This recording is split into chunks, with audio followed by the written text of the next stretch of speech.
Assalamualaikum warahmatullahi wabarakatuh. Bismillahirrahmanirrahim. Gimana kabarnya hari ini anak-anak? Semoga sehat ya dan selalu semangat.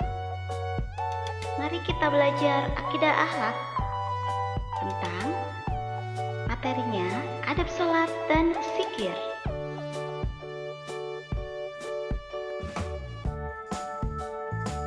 Anak-anak yang soleh dan solehah, mari sholat.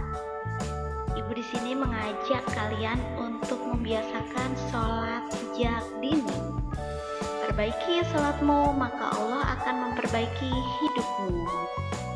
Jadi, banyak orang nanti manusia ketika di akhirat itu akan menyesal, akan ingin memohon kepada Allah mengulang lagi kehidupan di dunia semata-mata hanya untuk memperbaiki sholatnya.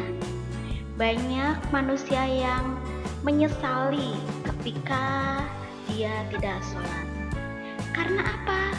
Pertanyaan yang pertama kali ditanya sama Allah kelak di akhirat adalah sholatnya.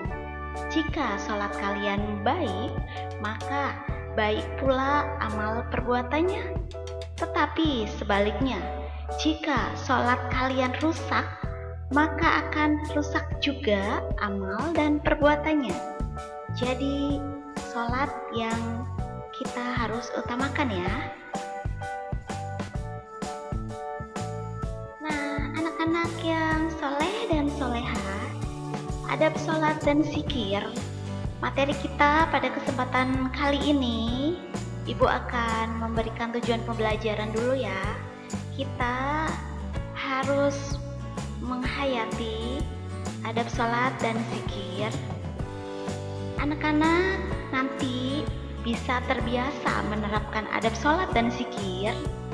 Juga anak-anak mampu memahami adab sholat dan zikir. Dan juga anak-anak mampu mensimulasikan atau mempraktekkan adab sholat dan zikir. Nah, terlebih dahulu kita akan fokus membahas sholat ya, anak-anak yang soleh dan soleha. Di sini ada warning-warning, ingat sholat sebelum kiamat. Seperti yang tadi Ibu katakan, kalau sudah kiamat, itu pintu taubat kesempatan untuk memperbaiki sholat kita sudah tertutup.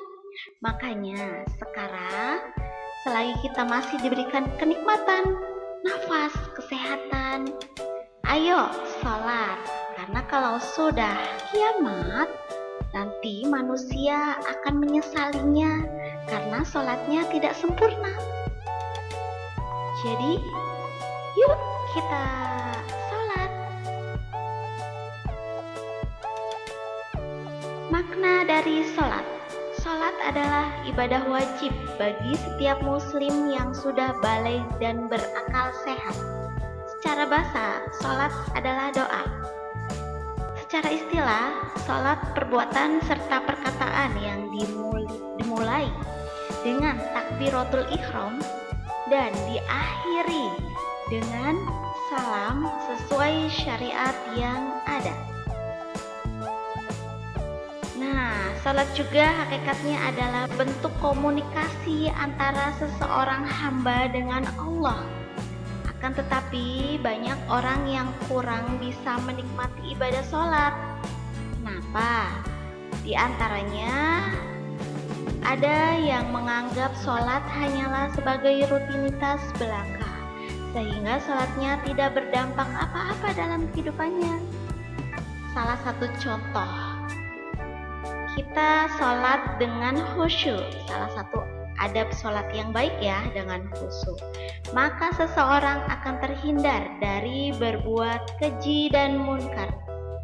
Banyak nih orang sholat tapi tetap aja melakukan dosa, tetap aja melakukan korupsi contohnya, tetap saja melakukan hal-hal yang mendekati dosa atau maksiat. Nah, berarti sholatnya itu tidak berdampak apa-apa dalam kehidupan. Kenapa? Mungkin saja sholatnya belum sempurna. Sholatnya kurang memakai adab-adab sholat, aturan-aturan sholat, atau sopan santun akhlak dalam sholat itu kurang. Makanya di sini, yuk anak-anak kita belajar tentang adab sholat.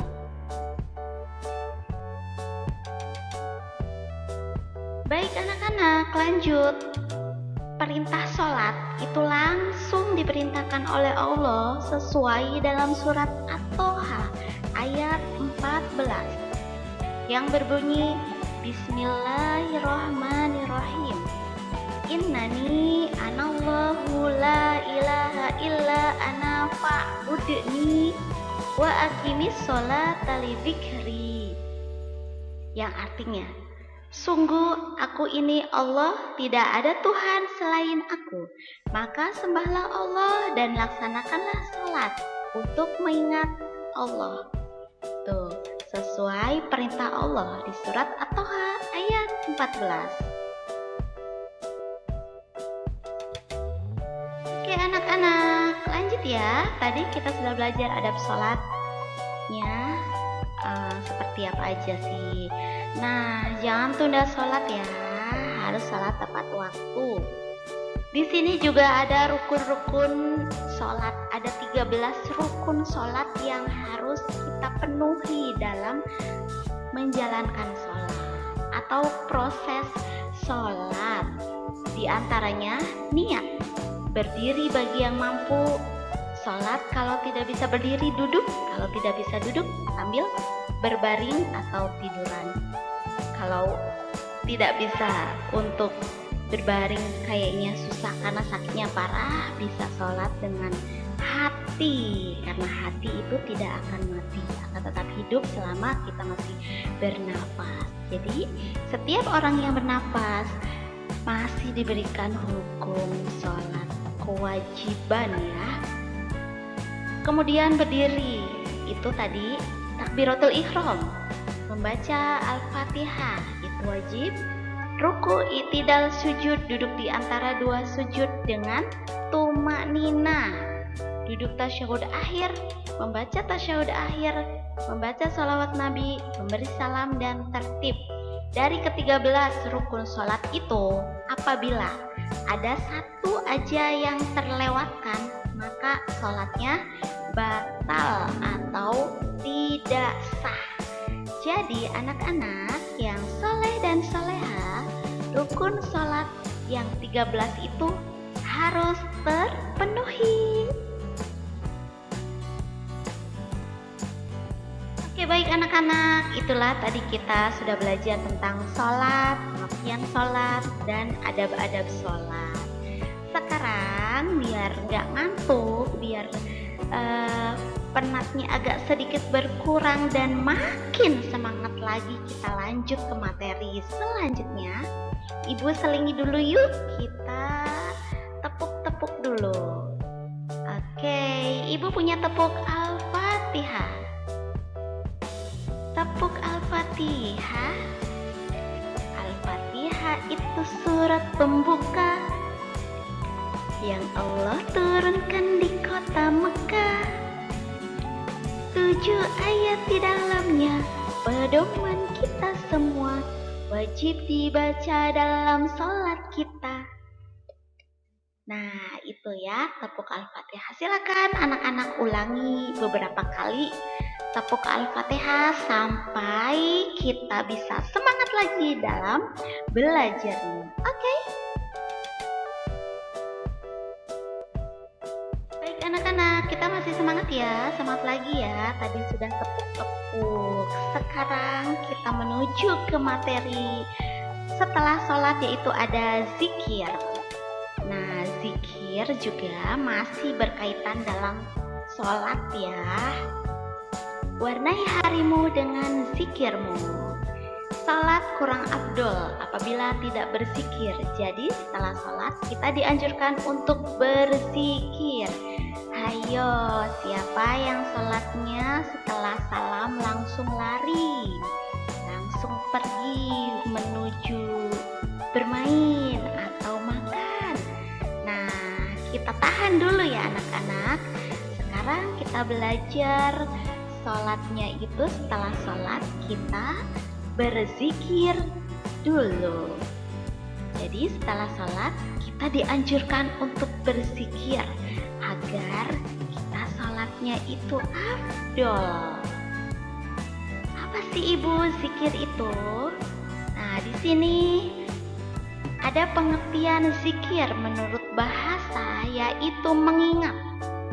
Sedangkan menurut istilah, zikir adalah mengingat Allah dengan cara memperbanyak mengucapkan kalimat-kalimat thayyibah sesuai dengan yang dianjurkan Rasulullah, para sahabat, dan orang-orang sebelum kita yang soleh. Di antaranya bacaan-bacaan zikir atau kalimat-kalimat thayyibah yaitu membaca istighfar, meminta ampun, mohon ampun sama Allah dengan bacaan Astaghfirullahaladzim. Kemudian takbir, Allahu Akbar, Allahu Akbar, Allahu Akbar. Dan memuji Allah juga dengan bersyukur dengan kalimat tahmid, hamdalah, alhamdulillah, alhamdulillah, alhamdulillah. Ucapkan beberapa kali selama kita berzikir. Kemudian kalimat thayyibah yang lainnya ada juga tahlil, la ilaha illallah, la ilaha illallah, la ilaha illallah. Dan kalimat thayyibah selanjutnya adalah tasbih, subhanallah, walhamdulillah, wala ilaha illallah, Allahu Akbar. Ucapkan berulang-ulang.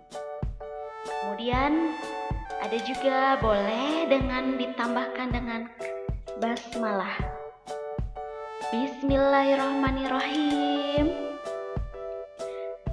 Kemudian ditambahkan juga dengan bacaan-bacaan pemuji asma Allah yang lainnya yang kita bisa ya. Jadi zikir itu memuji atau mengingat Allah. Nah, anak-anak, zikir juga bukan berarti setelah sholat saja. Boleh kita di luar sholat juga berzikir loh.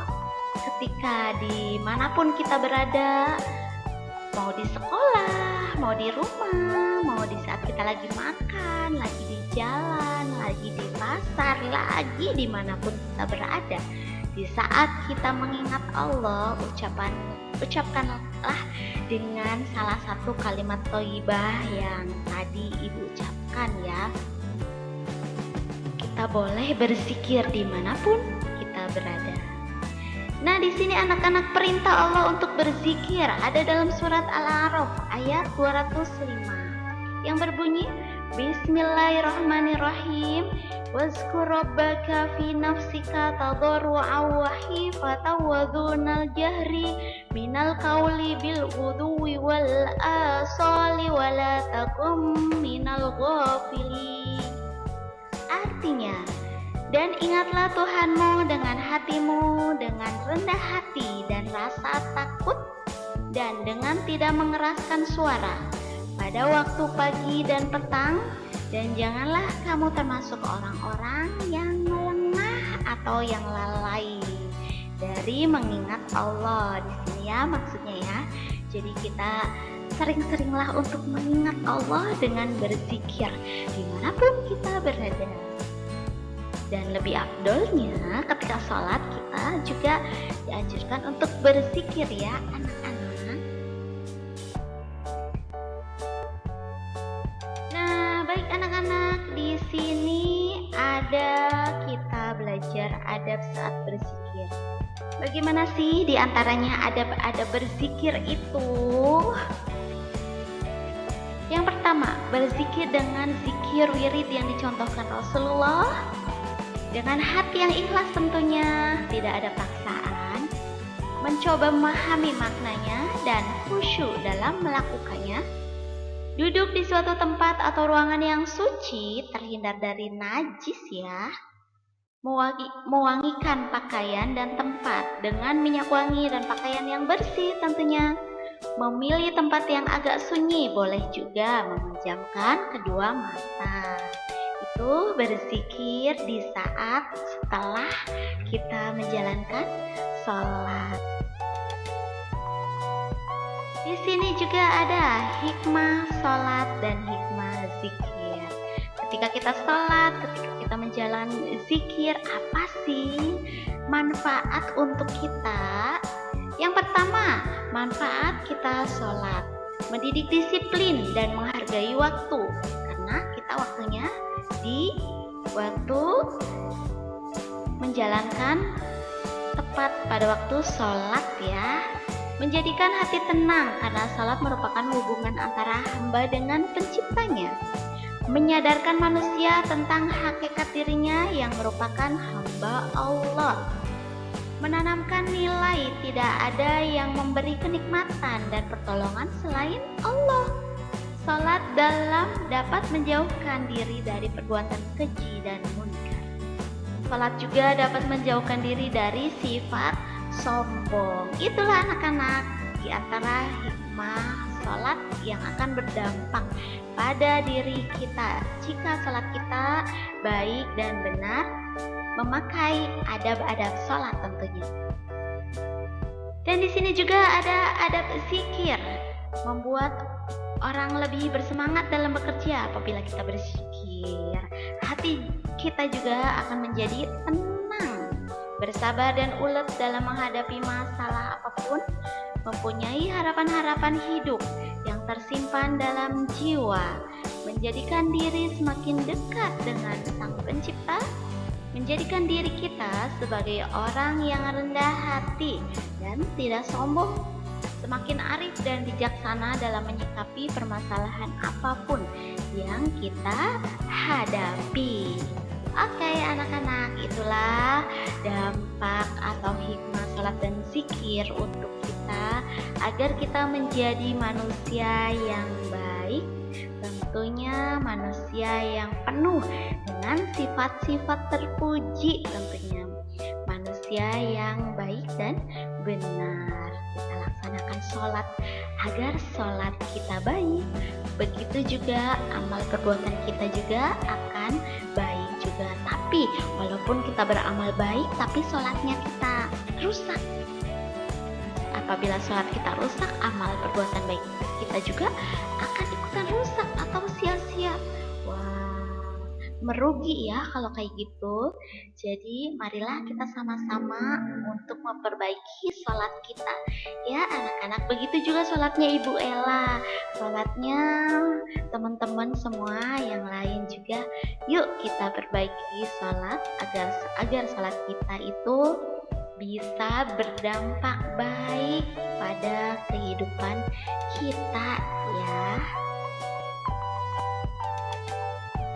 Nah anak-anak, setelah kita mempelajari adab zikir dan adab sholat, ayo kita tepuk-tepuk dulu. Sekarang ibu punya tepuk zikir ya. Yuk kita tepuk zikir. Tepuk zikir. Subhanallah, Maha Suci Allah. Alhamdulillah, segala puji bagi Allah. Allahu Akbar, Allah Maha Besar. La ilaha illallah, la ilaha illallah. Tiada Tuhan selain Allah. Silahkan kalian ulang berkali-kali, boleh tepuk zikirnya ya. Setelah kita belajar, marilah kita sama-sama mengucapkan hamdalah, alhamdulillah. Setiap apapun yang kita kerjakan, usahakan kita bersyukur ya kepada Allah ya. Terutama setiap kita habis makan, kita kita diberikan rizki, makan, yang tadinya lapar jadinya kenyang. Dan hal-hal lainnya, jangan lupa kita untuk bersyukur. Ibu juga punya syukurnya. Yuk kita tepuk syukur dulu. Tepuk syukur. Bila kita bersyukur pada Allah, Allah akan menambah nikmatnya. Tapi bila kita kufur, Allah akan mengazabnya di dunia dan di akhirat sana. Jadi kita harus bersyukur. Kalau kita bersyukur, Allah malah akan terus menambah nikmatnya untuk kita ya. Semakin kita banyak bersyukur, semakin Allah akan memberikan banyak nikmat untuk kita. Sekali lagi yuk, alhamdulillah.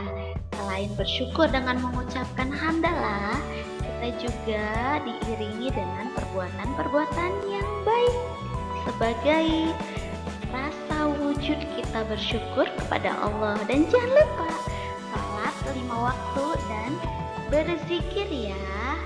Oke, sekian dulu untuk pelajaran kali ini anak-anak bersama Ibu Ella. Kita nanti akan bertemu kembali di pelajaran materi selanjutnya, yaitu kita akan membahas tentang kisah teladan Nabi Sulaiman. Semoga bisa bermanfaat untuk materi adab sholat dan zikirnya, dan anak-anak bisa diterapkan, bisa dipraktekkan dalam kehidupan sehari-hari, tentunya dalam sholat 5 waktu, dan juga jangan lupa berzikir. Sekian dari Ibu. Billahi taufiq wal hidayah. Wassalamualaikum warahmatullahi wabarakatuh.